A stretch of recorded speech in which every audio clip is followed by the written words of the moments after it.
Welcome to our Pay Friendly series. I am Nitisha from Aditya Joshi Sir's team. So in this series, we are going to predict the NEET 2025 paper. So before that, let me tell you something.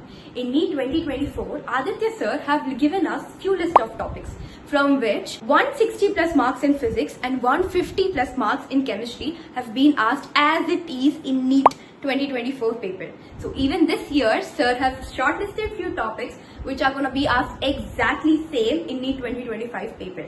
So in this series, we are going to teach you those topics including question practice.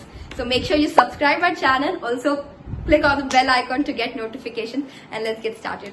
Today we are going to study spontaneity. Spontaneity का मतलब क्या होता है कि कोई भी reaction जो spontaneously occur हो रही है। स्पॉन्टेनियसली मतलब खुद से।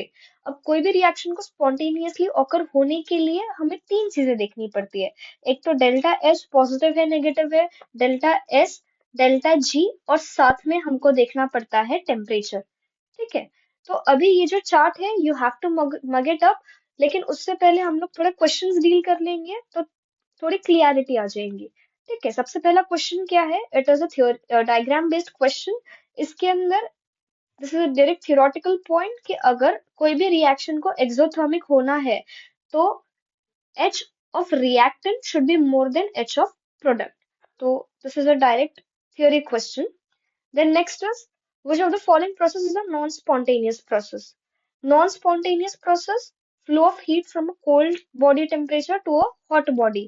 ठीक है, हमेशा आपको पता है कि जो हीट है वो हमारी हॉट से कोल्ड में जाती है. So this is a non-spontaneous one. Then next is, which of the following statement regarding Gibbs energy is correct? Delta G is negative, the process is spontaneous. This is a very important highlighted point कि कोई भी reaction को अगर spontaneous होना है तो delta G को negative रहना ही पड़ेगा। अभी यहाँ से हम लोग देखते हैं, इसमें मार्क कर लेंगे कि देखो स्पॉन्टेनियस होना है, जहां पे भी प्रोसेस स्पॉन्टेनियस है डेल्टा जी आपको हमेशा नेगेटिव दिखेगा। स्पॉन्टेनियस नेगेटिव, तो यहाँ से हमने क्या कंक्लूड किया है कि जब भी कोई रिएक्शन स्पॉन्टेनियसली ऑकर होती है delta G Gibbs energy has to be negative. Then next is, अगर कोई भी टेम्परेचर पे, मैंने आपको बताया कि टेम्परेचर इज ऑल्सो इम्पोर्टेंट, कि अगर रिएक्शन को कोई भी टेम्परेचर पे अगर स्पॉन्टेनियसली ऑकर होना है तो क्या क्या है। एक तो हमने देख लिया कि स्पॉन्टेनियस के लिए डेल्टा जी को तो नेगेटिव रहना ही है, लेकिन what about delta H and delta S? Delta H को भी नेगेटिव रहना है और delta S has to be positive. एक बार टेबल में हाईलाइट कर लेंगे so that it becomes easy for you to remember. देखो डेल्टा जो एच है it has to be negative, delta S has to be positive and delta G has to be negative. कब? All temperatures के लिए। Question ध्यान से पढ़ना है, उसमें देखना है कि ऑल टेम्परेचर बोला गया है या हाई टेम्परेचर बोला गया है या लो टेम्परेचर बोला गया है। देन नेक्स्ट है, which of the following is not correct? A spontaneous process is reversible in nature. अगर कोई प्रोसेस स्पॉन्टेनियसली हो रही है तो ऑब्वियसली इट इज इरिवर्सिबल, लेकिन ऐसा नहीं है कि वो बिल्कुल ही इरिवर्सिबल होती है। अगर आप एक्सटर्नल फोर्स को अप्लाई करोगे तो it can get reversed. Then comes assertion and reason type of question. Assertion है an exothermic process which is non-spontaneous at high temperature may become spontaneous at low temperature. तो ये यहाँ पे इसको हम देख लेंगे यहाँ से। देखो वो बोल रहा है कि अगर कोई प्रोसेस एक्सोथर्मिक है मतलब डेल्टा एच क्या होना चाहिए? नेगेटिव होना चाहिए।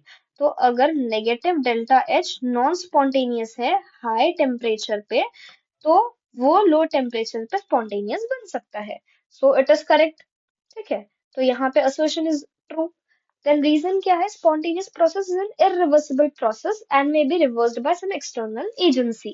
तो ये भी हमने ऊपर लिखा कि external force अगर अप्लाई करोगे तो irreversible जो प्रोसेस है वो रिवर्स की जा सकती है, लेकिन ये जो है ये इसका वैलिड जस्टिफिकेशन नहीं है।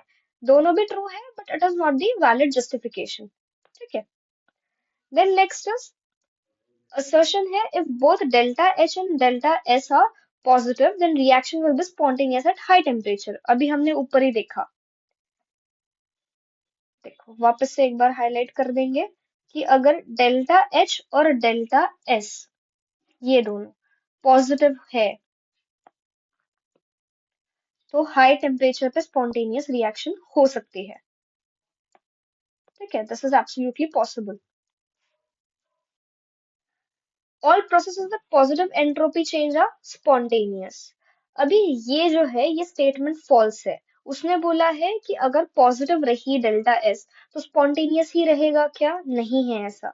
देख लो, अभी यहाँ पे एक एक्सेप्शन भी है कि देखो यहाँ पे डेल्टा एस पॉजिटिव है लेकिन रिएक्शन नॉन स्पॉन्टेनियस है।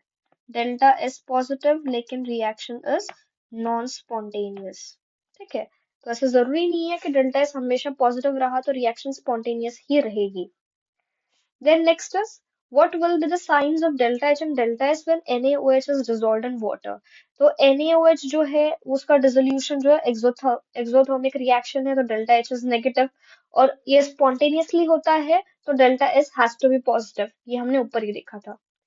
फिर है the total entropy change for the system and surrounding for spontaneous reaction. हमने देखा था कि स्पॉन्टेनियस अगर हमको रिएक्शन चाहिए तो डेल्टा एस जो है वो पॉजिटिव होना चाहिए मोस्ट ऑफ द टाइम, और पॉजिटिव का मतलब क्या है, greater than zero.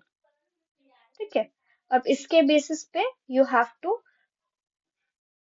Mug up this 3 points over here. ठीक है, ये वाला अगर आप ये 4 लाइंस भी एकदम अच्छे से पिट पैट कर लो तो all your spontaneity related questions will be 100% correct.